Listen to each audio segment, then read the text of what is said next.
I'm going to sort of build off the earlier story, but you can imagine me and our co-founders were driving a lot of trucks, sitting in these 16-foot box trucks, cruising around Chicago. And our business model was originally a market by market rollout strategy where we were operating distribution centers. So we've got warehouses, we've got trucks, we've got inventory. We launch in Chicago, we go to the Bay Area. And let's talk about that specifically. The product at that time, you're delivering food and drinks and everything into offices. Yep. So we're the company behind the scenes in a lot of big technology and financial services companies who offer pantry as a free perk. So there's snacks, there's coffee, there's refrigerators, that entire service. That's Crafty. And our business model was this market by market rollout strategy. So we launched in San Francisco after launching in Chicago, where we're from.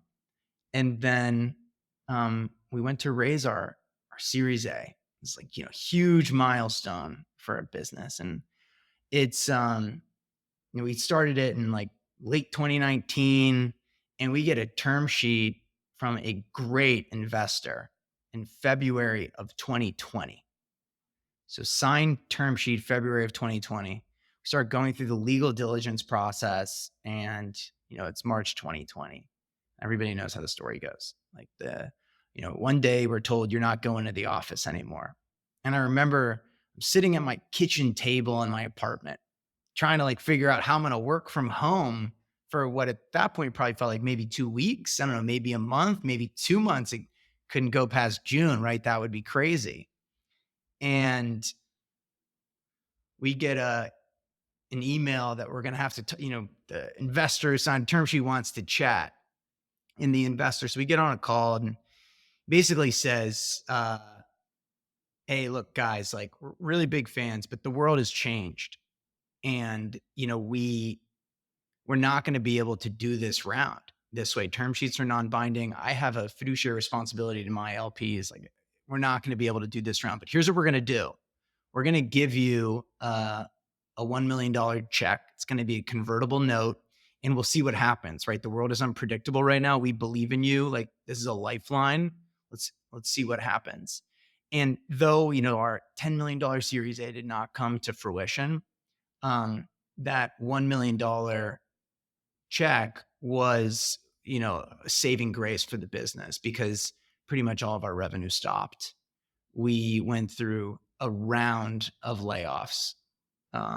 And we basically went from 130 people to 30 people. The remaining 30, we asked them to take 75% of their salaries. As founders, we stopped paying ourselves. So we did every possible thing we could do to survive because we just didn't have revenue. And we finally got to a point where we were we got our burn rate down so low that it was the company was stabilized. And we just didn't know what we were going to do, truthfully. We were like, what is this business anymore? Remote work. We had leaders like Mark Benioff and Zuckerberg out there saying remote's the future. We're going fully remote. Everybody was embracing remote with the exception of people like maybe Jamie Dimon and some other banking leaders.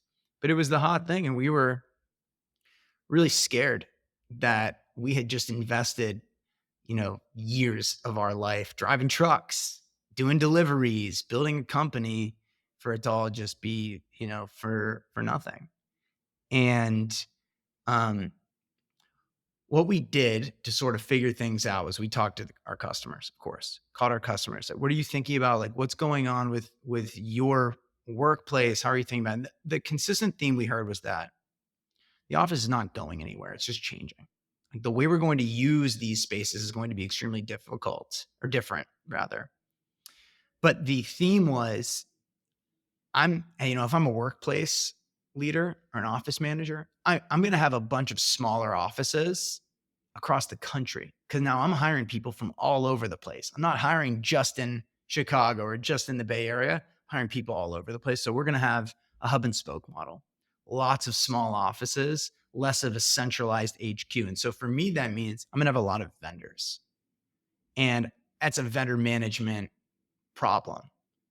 It would be great if I could get a single vendor to manage everything. And in our industry, there's kind of like old school vendors that are everywhere. And then there's independent operators that are really good at what they do, but they're just in one market. So we changed our business model. And instead of thinking about being the warehouse and delivery, the fulfillment in every single market where we operate, we converted our technology from being an operating system into being a platform. And we went around the country to all of these individual, independent, single market operators. Some of them might call them mom and pop operators, and said, hey, join the movement. We're going to basically build an alliance of companies centralized on the Crafty platform so that we can sell to these companies who have many offices across many markets with a consolidated solution, one contract, one invoice, one system of record, and you can handle the fulfillment in your market. And so that's the that's the model that we've been running with. And today, now we operate in 35 markets across 5 different countries. Like, this has been really the key to our growth over the past, handful of years.